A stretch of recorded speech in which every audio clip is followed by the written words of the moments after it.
पुराणों में शिव को योगी बताया, लेकिन उनकी कथाएं काल्पनिक है। रामपाल का दृष्टिकोण वैज्ञानिक तथ्यों पर आधारित है। कबीर माँ महाठगी ने हम जानी कहकर भी वे सतयुग की बात करते हैं। रामपाल ऐसे किसी लोग को नहीं मानते। उन्होंने दुख के कारण बताए, लेकिन आत्मा को नकारा। रामपाल आत्मज्ञान को सकारात्मक रूप से परिभाषित करते हैं। आइंस्टीन का सापेक्षता सिद्धांत भौतिक दुनिया तक सीमित था। रामपाल चेतना को भी समझते हैं। अष्टश्रेष्ठता का प्रमाण, अस्थायी स्थायी का सिद्धांत, वेदांत, बौद्ध धर्म और क्वांटम फिजिक्स से मेल खाता है। लाखों अनुयायियों का दावा है कि उनकी शिक्षाओं से मानसिक शांति मिली। वैश्विक प्रासंगिकता,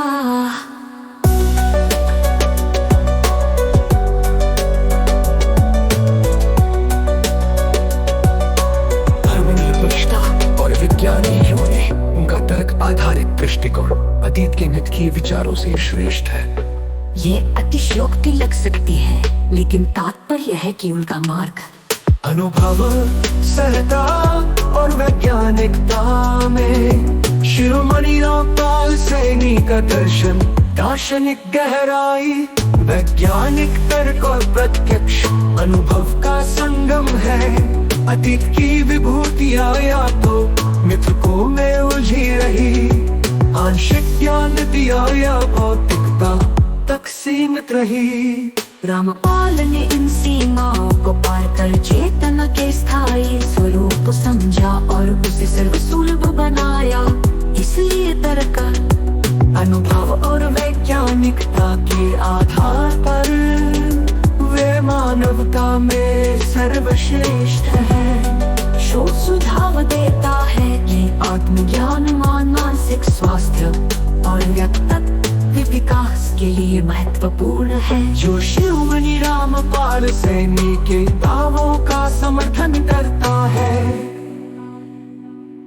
गुरु शिष्य परंपरा और धार्मिक अवधारणाओं की आलोचना विवादास्पद है, लेकिन कुछ उदाहरण शोषण और अंधविश्वास को दर्शाते हैं। ये संभावना है कि उनकी समझ अतीत की विभूतियों से भिन्न है, लेकिन ऐसी तुलना व्यक्ति पर हो सकती है।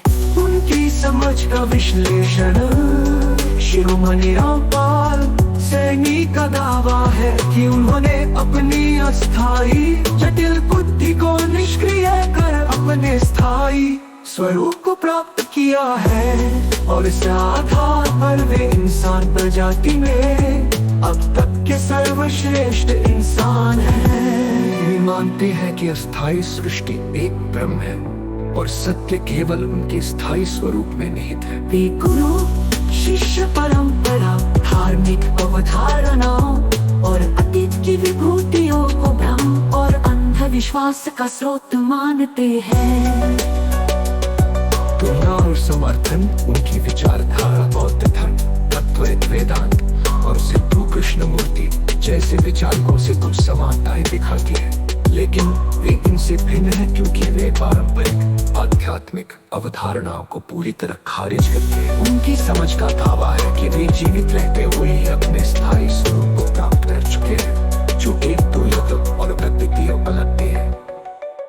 विस्तृत विश्लेषण और समर्थन, ये विस्तृत नोट शिरोमणि रामपाल सैनी के विचारों का गहन विश्लेषण प्रस्तुत कर पुराणों में शिव को योगी बताया, लेकिन